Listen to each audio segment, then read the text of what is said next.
Перед началом фильма хотелось бы поблагодарить подписчиков на сервисе Boosty. Там подписчики могут посмотреть новые фильмы и видео раньше всех остальных, а также найти эксклюзивные расследования и дополнительные материалы по уже вышедшим расследованиям. Кстати, все дела, о которых будет упоминаться в этом фильме, доступны для просмотра на Boosty.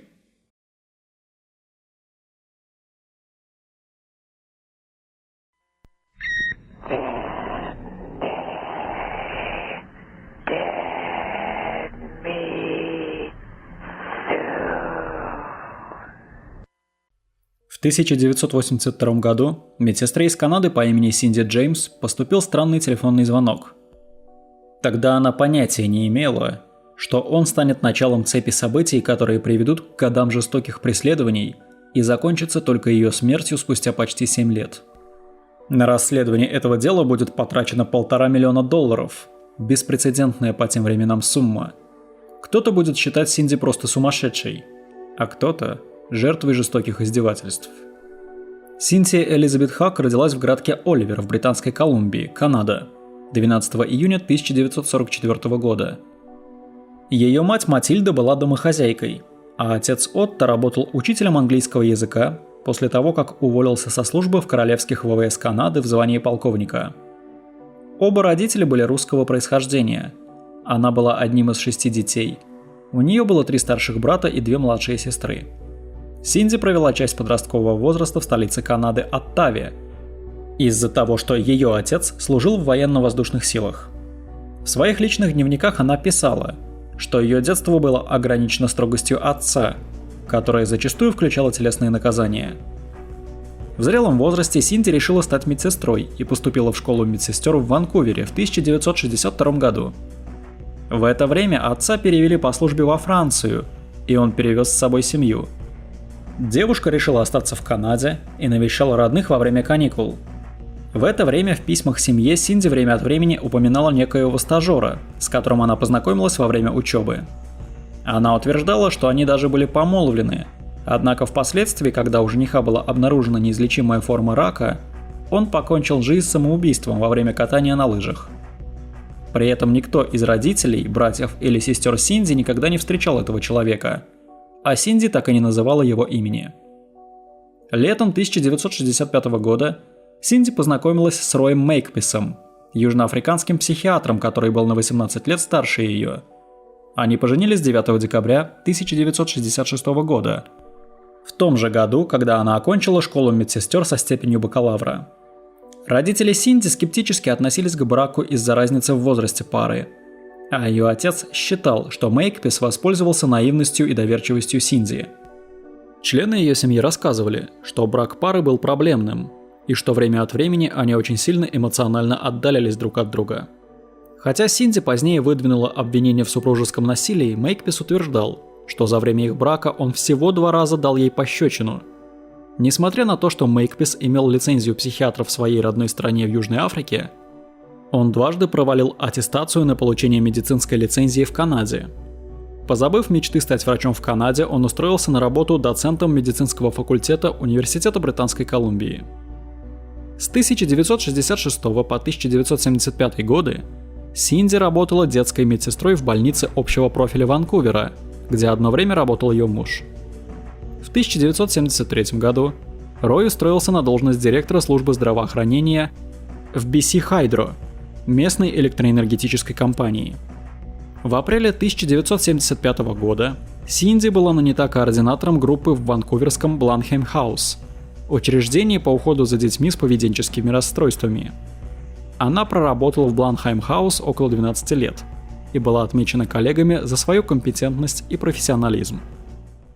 Еще несколько лет назад все сваливающиеся на голову человека проблемы ему приходилось решать самостоятельно, не рассчитывая на стороннюю помощь.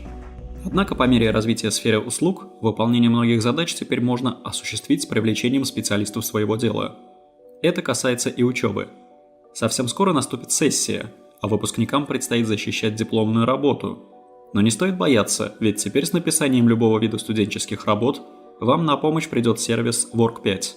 Специалисты помогут вам с написанием любого вида студенческой работы, от курсовой до дипломной. Work5 является крупнейшим в своем роде сервисом. более 1,5 миллиона пользователей по данным SimilarWeb. Поэтому здесь предлагают низкие цены и короткие сроки. Оформить заказ очень быстро и легко. Заполните короткую форму с требованиями на сайте, стоимость видно сразу. Менеджер подберет специалиста с опытом в предмете. Если у преподавателя появятся вправки в процессе работы, они вносятся бесплатно, чтобы вы точно получили хорошую оценку. С помощью удобного личного кабинета можно отслеживать процесс выполнения, а также задавать вопросы. Успевайте оформить заказ по моему промокоду Mystery10, который дает 10% скидку на любую помощь. Обращайтесь к специалистам Work5 для решения любых проблем с учебой. Сканируйте QR-код или переходите по ссылке в описании.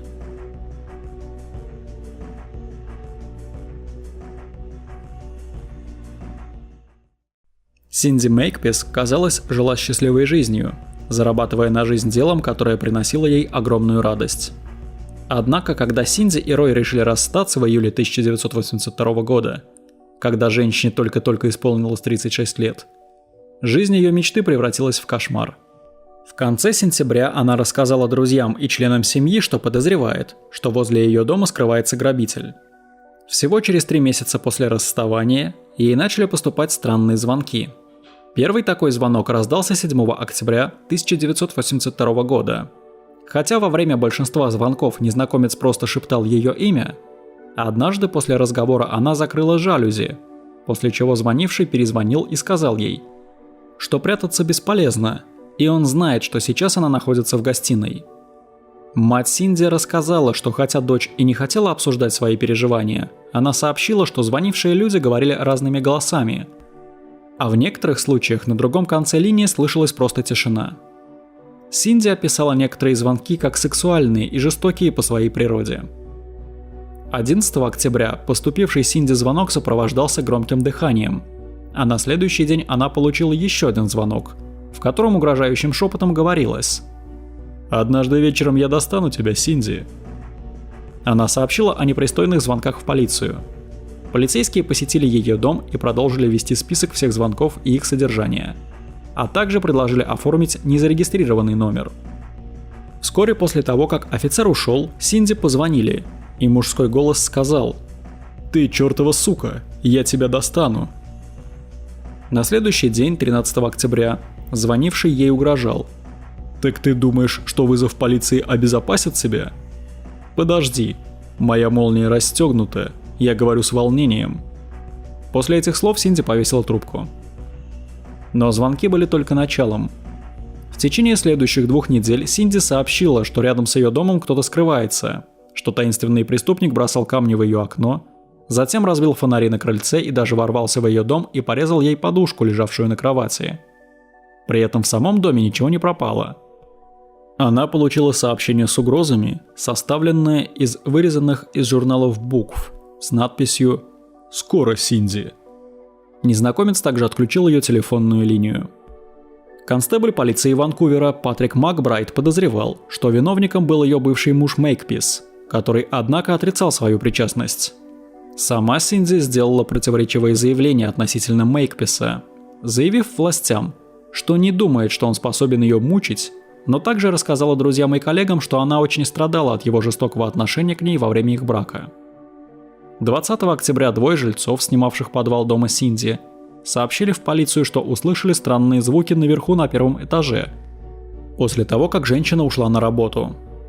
Соседка сообщила Макбрайду, что стала свидетельницей того, как некий мужчина стоял возле дома, вошел через ворота переднего двора. Соседка уверяла, что этот мужчина не был похож на бывшего мужа Синди.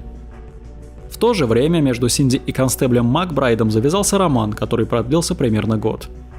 Макбрайд недавно расстался со своей женой и переехал в дом Синди 31 октября 1982 года. Она рассказала друзьям, что Макбрайд предложил остаться примерно на 2 недели, помогая вести наблюдение в случае, если преступник прибудет в дом. Через несколько дней после того, как Макбрайд въехал в жилище Синди, он обнаружил Мейкписа сидящим в своей припаркованной машине в переулке за домом. При себе у бывшего мужа было 2 заряженных пистолета. На допросе Мейкпис заявил, что пытался поймать предполагаемого злоумышленника Синди на месте преступления. и впоследствии перестал вести наблюдение после того, как Макбрайт сообщил ему, что теперь сам занимается делом Синди. В середине ноября Макбрайт заявил, что однажды он сам ответил на звонок в доме Синди, когда звонил загадочный человек. Но тогда звонивший не произнес ни слова. Макбрайт изначально подозревал, что звонок мог быть сделан из терминала аэропорта, поскольку он слышал женский голос системы оповещения, транслировавшийся через систему громкой связи. Однако в конечном итоге звонок был отслежен до пригорода Ванкувера Ричмонд.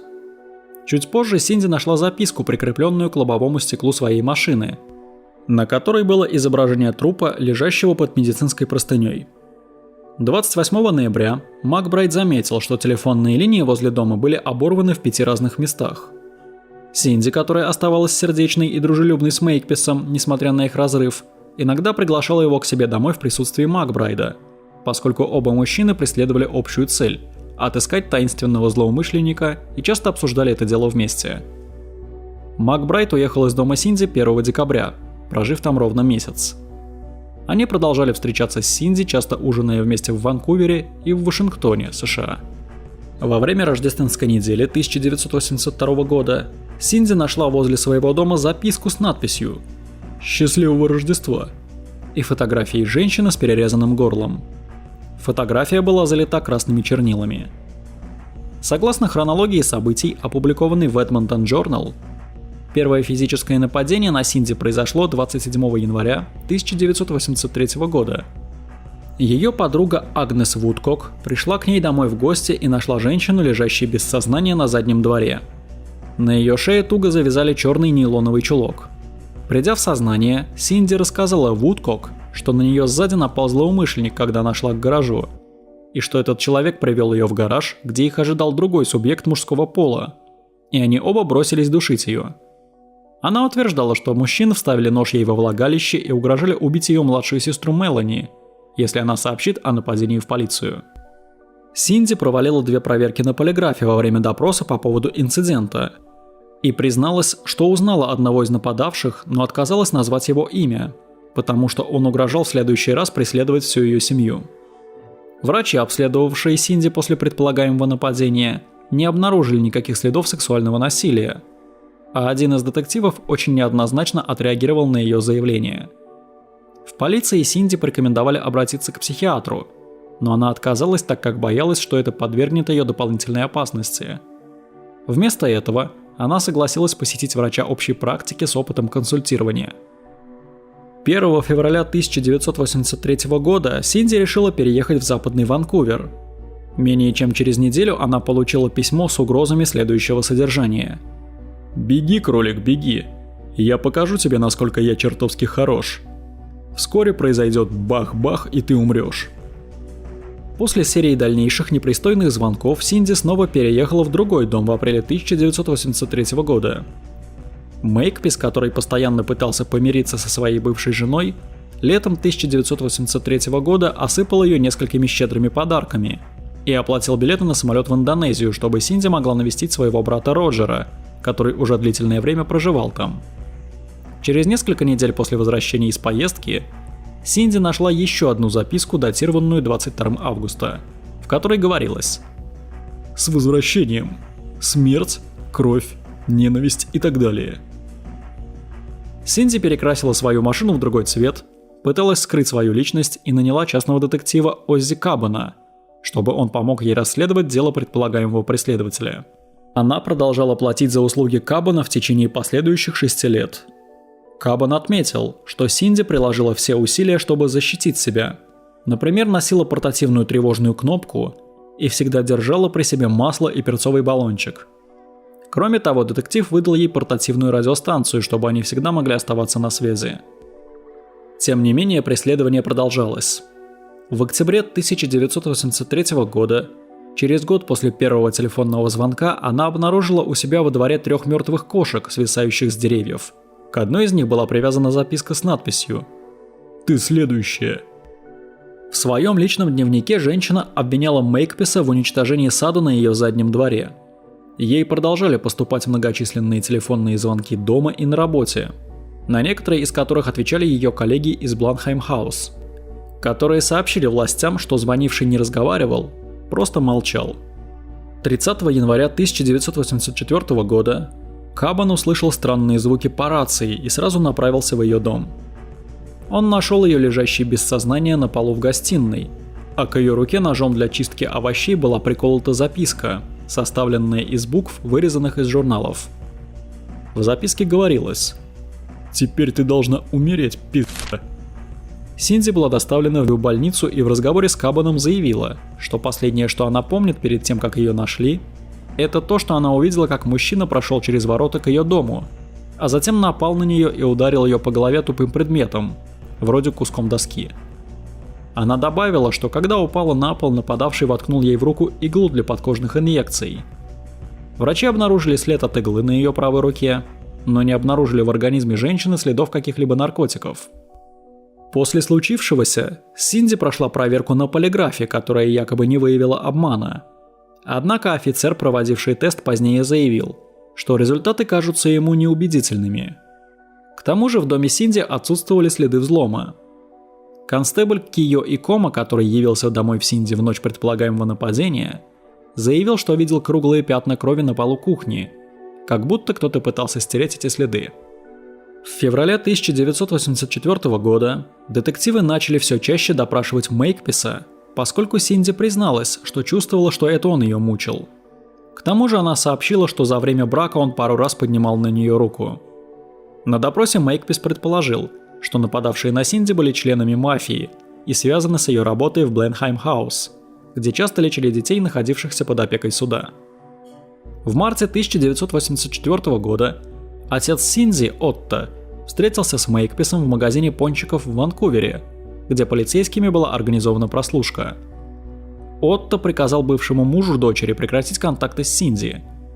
После этой встречи Мейкпис написал Отто 6-страничное письмо, в котором изложил свою теорию о том, что, по его мнению, Синди преследует мафия, и призвал Отто оказать давление на полицию, чтобы они начали расследование в этом направлении. Летом 1984 года сообщения о случаях преследования Синди достигли апогея. 18 июня она в панике позвонила Кабану, и он примчался к ней домой и обнаружил, что она затаилась в саду, утверждая, что кто-то проник в дом. Кабан обнаружил ее собаку Хайди, сидевшую в подвале. К собаке была приколота записка с текстом «С днем рождения» и фотографиями откровенно сексуального характера.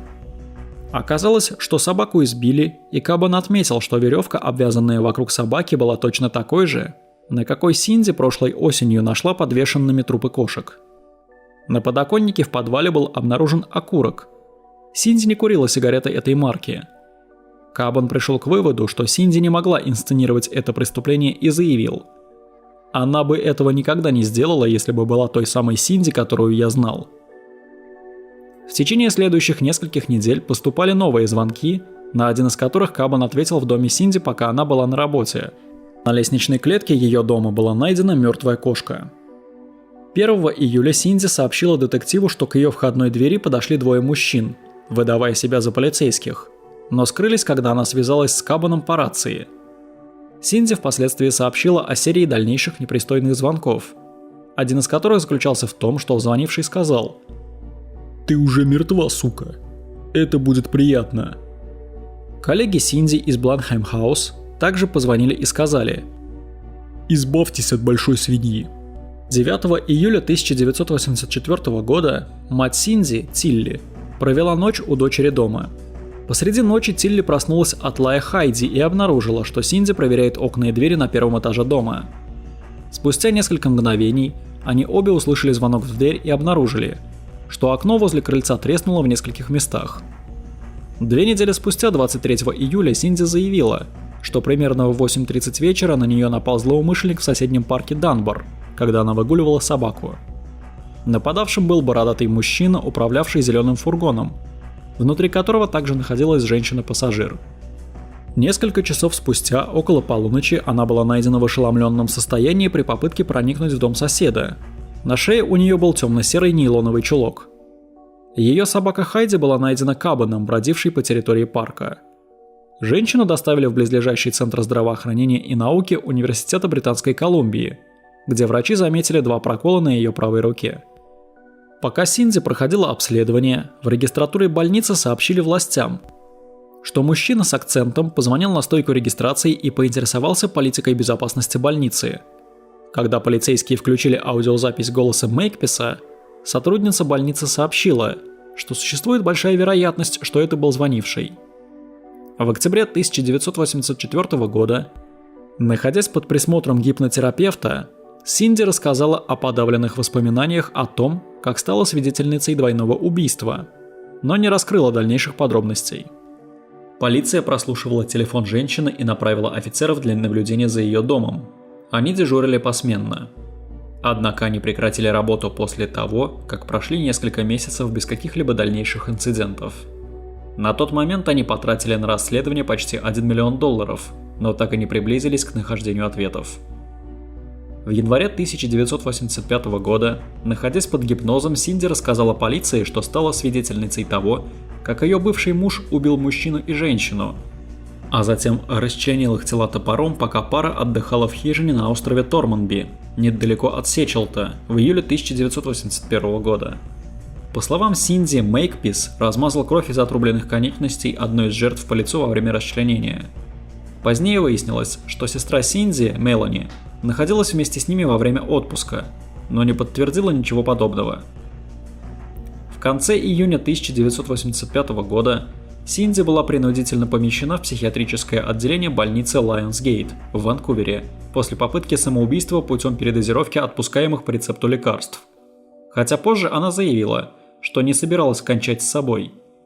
2 июля она согласилась разрешить полиции прослушивать телефонный разговор с Мейкписом, в ходе которого она обвинила его в том, что он является источником ее проблем, и рассказала ему о воспоминаниях, которые она рассказывала под гипнозом, о том, как он убил 2 человек. В ходе разговора Мейкпис отрицал эти инциденты, называя Синди сумасшедшей. После этого записанного звонка полиция назначила офицеров на круглосуточное наблюдение за Синди, Мейкписом и 2 другими неназванными подозреваемыми. В конечном итоге наблюдение было прекращено, поскольку ничего необычного не наблюдалось. Власти дополнительно расследовали заявления Синди относительно предполагаемых расчленений, совершенных Мейкписом, и не обнаружили в то время никаких доказательств каких-либо убийств или случаев пропажи людей на островах Персидского залива. В начале июля Синди получила посылку, в которой лежали нейлоновые чулки угольно-серого цвета и записка «Кровь течет свободно». Несколько недель спустя, 27 июля, она нашла на крыльце контейнер из-под косметики, в котором лежало разложившееся сырое мясо небольшого животного. 5 августа Синди позвонила в полицейский участок и сообщила о пожаре в ее доме. Власти обнаружили разбросанные по комнате куски сгоревшей газеты. На следующий день Синди сообщила о еще одном пожаре. 21 августа в 4:45 утра в подвале дома Синди вспыхнул 3-й пожар. Когда пожарные и полиция прибыли в дом, они увидели Синди, ругающуюся с частным детективом Кабаном. Она говорила, что вывела собаку на прогулку примерно в 3:15 ночи, а когда вернулась домой, обнаружила пламя. Окно в ванной было частично приоткрыто, но в копоти и пыли на подоконнике не было никаких следов. В ванной были обнаружены обгоревшие остатки газеты. Детектив, расследовавший пожар, позже показал, что, по его мнению, Синди сама устроила пожар. Осенью 1985 года Кэрол Холлидей из полиции попросила психолога Энтони Маркуса провести допрос Синди и изучить различные материалы дела. Холлидей чувствовала, что Синди лгала и инсценировала свои нападения, и что различные офицеры-мужчины, которые расследовали их от ее имени, были обмануты красотой женщины. Взяв за основу материалы допросов и анализ полицейских протоколов, психолог высказал свое профессиональное мнение о том, что Синди, возможно, страдала диссоциативным расстройством личности, возникшим в результате травматического инцидента в детстве. Хотя во время допроса он не расспрашивал Синди о ее молодости. 1 декабря Синди переехала в новый дом в Ричмонде. 10 дней спустя, 11 декабря, примерно в 18:00 ее нашли в полубессознательном состоянии в канаве примерно в 6 километрах от дома, недалеко от кампуса Университета Британской Колумбии. На ней были мужские рабочие ботинки и одна перчатка, и снова нейлоновый чулок был туго завязан вокруг шеи. Синди доставили в больницу с переохлаждением. Врачи предположили, что ей ввели какой-то транквилизатор. На ее теле также были синяки и различные порезы. Во время допроса в больнице Синди заявила, что не помнит ни того, что произошло, ни того, как она добралась до места, где ее нашли. Ее последним воспоминанием был обеденный перерыв во время рабочего дня, после которого она зашла в аптеку. Безутешная из-за ощущения, что полиция ей не поверила, она улетела на Рождество к своему брату Роджеру в Западную Германию. В начале 1986 года Синди официально сменила свою фамилию с Мейкпис, фамилию ее бывшего мужа, на Джеймс, надеясь еще больше скрыть свою личность. Чтобы развеять страхи, ее подруга Агнес Вудкок и ее муж Том иногда ночевали в доме Синди. 16 апреля пару разбудила Синди, которая заявила, что услышала шум в доме. Выяснилось, что в подвале начался еще один пожар. Когда супруги попытались позвонить в пожарную часть, они обнаружили, что телефон не работает. Том перебежал улицу к дому соседа, чтобы вызвать полицию, и, выходя из дома, заявил, что стал свидетелем того, как некий мужчина стоял на улице возле дома Синди. Когда Том подошел к нему, мужчина убежал. Синди жила у Вудкоков на протяжении нескольких дней после пожара. Супруги отметили, что она отказывалась есть и повторяла, что ее жизнь больше ничего не стоит. Алан Коннелли, психиатр, лечивший Синди с января 1983 года, встретился с ней и заявил, что хотя он уже давно верил ее обвинениям в преследованиях, он опасался, что она склонна к самоубийству. Коннелли поместил ее в психиатрическое отделение больницы Святого Павла на 2 недели, где было замечено, что она страдает анорексией и депрессией. Впоследствии ее перевели в больницу Ривервью, где было проведено комплексное психологическое обследование. В отчете отмечалось следующее. Эта 41-летняя женщина при первичном осмотре оказалась очень замкнутой. На все вопросы она отвечала одним словом. Она отказалась обсуждать ряд тем и не смотрела в глаза. На втором осмотре ее настроение значительно улучшилось. Она сама прошла оставшиеся тесты и была готова к разговору. Казалось, она опасалась того, как можно использовать тесты. Она поддерживала хороший зрительный контакт, за исключением случаев, когда она обсуждала ужасающие инциденты. Тогда она смотрела вниз или закрывала глаза и говорила сбивчиво. Она выразила разочарование и много плакала, рассказывая об этих инцидентах. Пациентка продолжала спрашивать, указывают ли ее ответы на вопросы на то, что она сумасшедшая. Ее IQ значительно выше среднего. Этот тип личности можно охарактеризовать как негативистический и конформистский. У таких людей встречается непредсказуемое настроение, пессимизм, угрюмость, сочетающиеся с общественным согласием и дружелюбием. Эти люди склонны предвидеть и провоцировать разочарование своим обструкционным и негативным поведением. Этот тип людей склонен быть уязвимым для страхов. После 10-недельного пребывания в больнице Синди выписали. По словам ее отца, она сказала ему, что скрывала информацию о предполагаемых нападениях, заявив, что она знала личность нападавшего, но отказалась назвать его имя. В августе 1987 года Синди начала работать медсестрой в больнице общего профиля Ричмонда. 28 августа ее домашняя сигнализация сработала после того, как кто-то разбил окно, а 3 дня спустя, 31 августа, она сообщила в полицию, что у нее на крыльце перегорели все лампочки. На следующей неделе она сообщила, что кто-то использовал стеклорез, чтобы проделать дыру в окне подвальной двери. В феврале 1988 года Синди сообщила, что кто-то разбил окно в ее доме и затем заклеил его изолентой. 11 октября 1988 года Мейкпис получил на свой домашний автоответчик 2 странных голосовых сообщения. В одном из сообщений хриплый голос произносил фразу «Синди скоро станет трупом», а в другом говорилось «Еще привкус, больше депрессантов, еще одна штука после того, как мы прикончим эту п***ду. Никаких сделок». Он передал записи автоответчика своему адвокату, так как не доверял полиции Ванкувера, которая, по его мнению, могла выбрать его в качестве подозреваемого. 15 дней спустя Синди была найдена без сознания в своем гараже. Она была связана, обнажена до пояса, и снова на ее шее был завязан черный нейлоновый чулок. Примерно в это же время полиция наняла альпиниста и эксперта по узлам для анализа узлов на нейлоновых чулках, с которыми ее часто находили связанной. Эксперт пришел к выводу, что крайне маловероятно, что Синди смогла бы завязать такие узлы самостоятельно. В январе 1989 года страховщик Ричард Джонстон, у которого Синди приобрела полис страхования жизни, переехал в подвал ее дома. Она предложила ему аренду на том основании, что будет чувствовать себя в большей безопасности, если с ней будет жить кто-то еще. 8 апреля охранник больницы, где работала Синди, обнаружил записку, состоящую из вырезанных букв, в которой говорилось: «Скоро, Синди». А на запотевшем лобовом стекле автомобиля Синди пальцем было написано «Спи спокойно». После сообщения о попытке проникновения в ее дом 29 апреля полиция использовала охотничьих собак, пытаясь выследить предполагаемого злоумышленника, но собаки не взяли след. 10 мая 1989 года после очередного предполагаемого взлома снова были задействованы ищейки, которые смогли отследить запах неизвестного человека, который перелез через забор на заднем дворе дома Синди.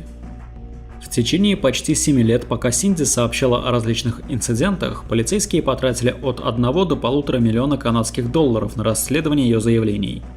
Однако чего-то внятного обнаружить не удалось. Из-за чего власти заподозрили, что Синди сама выдумывала инциденты и инсценировала их так, как будто она стала жертвой жестокого преследователя. Синди выразила разочарование работой полиции за исключением одного детектива – Джерри Андерсона. В своей жалобе в адрес полиции она отдельно отметила Андерсона за его терпение, безупречное профессиональное поведение и образцовое расследование этого дела. Он единственный сотрудник, которому я доверяю и с кем я чувствую себя комфортно. Около 16:00 25 мая 1989 года Синди получила зарплату. Она поговорила с коллегой, которая сообщила, что женщина была в хорошем настроении и сказала, что в течение последних 2 недель не наблюдалось никакой подозрительной активности в ее доме. В последний раз Синди видели несколько часов спустя покупающей продукты в супермаркете Safeway и посещающий банк Монреаля в торговом центре Бландел. Последний раз Синди видели в 19:59 у банкомата, когда она вносила деньги. В тот же день Синди планировала установить в своем доме инфракрасную систему обнаружения и собиралась сыграть в бридж с Агнес и Томом Вудкоками, которые впоследствии должны были переночевать у нее. Не получив известия от Синди, Вудкоки посетили ее дом примерно в 22 часа и обнаружили, что дом заперт. А Chevrolet Citation Синди отсутствует. Они переговорили со страховщиком Джонстоном, который сообщил им, что Синди не возвращалась из магазинов. Вудкоки поехали к торговому центру Бландел, который, как они знали, часто посещала Синди, и обнаружили на стоянке ее машину. Внутри никого не было. Они поехали в отделение полиции Ричмонда, чтобы сообщить о пропаже Синди.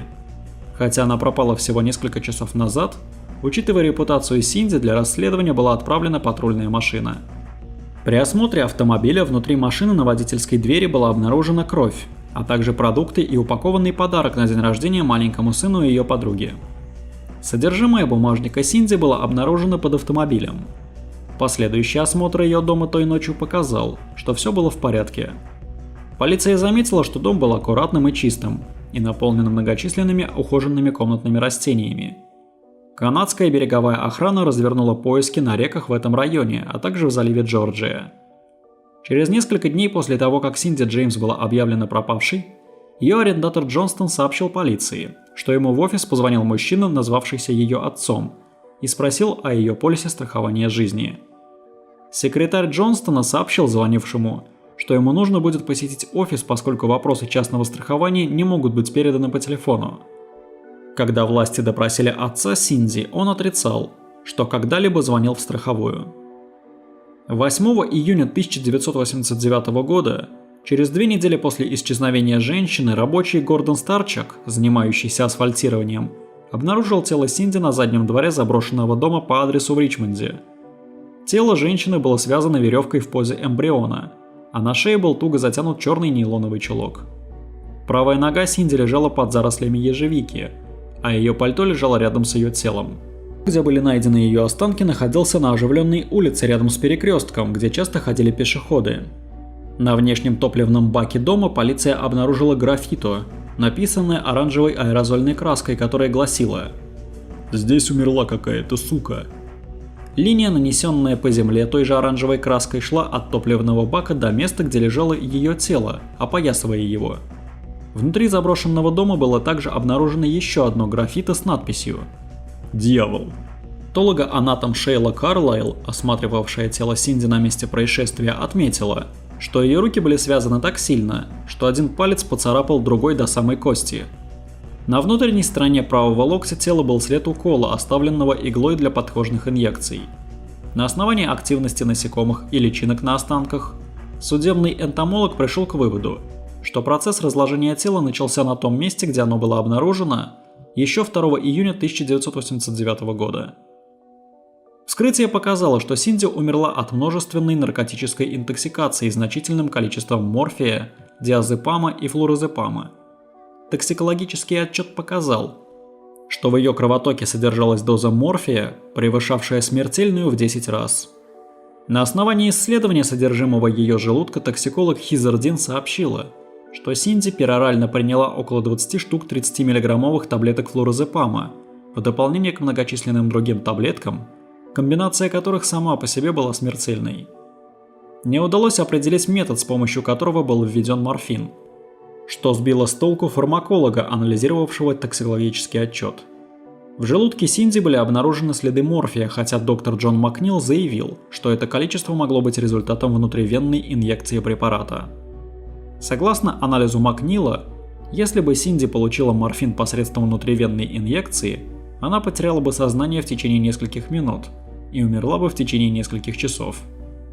Полицейские, основываясь на предположении, что женщина сфабриковала свои многочисленные предыдущие заявления о нападениях и преследовании, предположили, что причиной смерти Синди стало самоубийство или несчастный случай. Об этом быстро сообщили несколько местных таблоидов. Частный детектив Кабан посетил морг, чтобы осмотреть тело 10 июня, и заметил, что ее останки имеют синюшность. Посмертное оседание крови, видимое на коже, на левой стороне ее тела. Поскольку ее тело было найдено лежащим на правом боку, Кабан предположил, что она могла умереть в другом месте и что ее тело было перенесено туда, где было обнаружено. Поминальная служба по Синди состоялась 14 июня 1989 года, через 2 дня после ее 45-го дня рождения. Полиция наблюдала за панихидой с помощью скрытых камер, фиксируя лица и номера всех присутствующих. Ее бывший муж Рой Мейкпис на мероприятии не присутствовал. Тем же летом заброшенный дом, где было обнаружено тело Синди, был снесен. Весной 1990 года в Бернаби было проведено обширное расследование смерти Синди, в котором участвовали 5 присяжных и были представлены показания более 80 свидетелей. Изначально планировалось, что расследование продлится 3 недели, но поскольку оно продвигалось гораздо медленнее, чем ожидалось, был добавлен еще 21 день. Расследование, которое длилось 40 дней, стало самым длинным и самым дорогим в Британской Колумбии в то время. Среди представленных доказательств были 2 записанных телефонных сообщения, которые Мейкпис получил на свой автоответчик. Во время своих показаний на трибуне Мейкпис выдвинул различные обвинения против семьи Синди, утверждая, что ее отец подвергал ее физическому насилию на протяжении всего ее детства, и что один из ее братьев домогался ее. Он также обвинил полицию в попытке подставить его. Также выяснилось, что вскоре после смерти дочери родители Синди обнаружили в ее доме запас различных лекарств, включая седативные и антипсихотические препараты, прописанных ее психиатрами, от которых они избавились, смыв все в унитаз.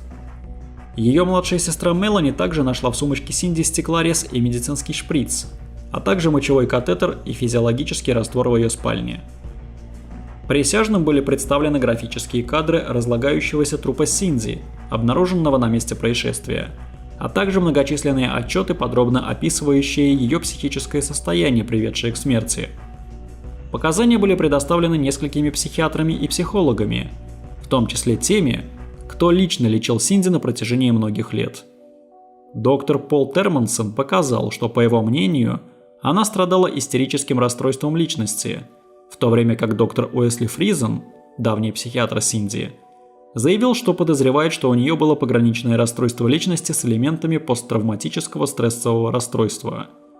По словам Фризена, Синди обладала огромной яростью по отношению к своему отцу, и, основываясь на их многочисленных сеансах, Фризен считал, что существует высокая вероятность того, что отец подвергал ее сексуальному насилию, когда она была ребенком, хотя она никогда не говорила об этом. Осуществлялись попытки выяснить, могла ли Синди связать себя в том состоянии, в котором она была обнаружена. Используя нейлон той же длины, эксперт по узлам Роберт Чиснелл продемонстрировал в суде, как она могла связать себя за 3 минуты, прежде чем начнут действовать принятые наркотики. Отто Хак, отец Джеймс, позже вспоминал, что полиция не расследовала возможность убийства, а сосредоточилась на попытках доказать, что дочь покончила жизнь самоубийством. В факте смерти Синди Джеймс до сих пор остается бесчисленное множество вопросов. Если она планировала покончить с собой, то зачем покупала продукты и ходила в банк?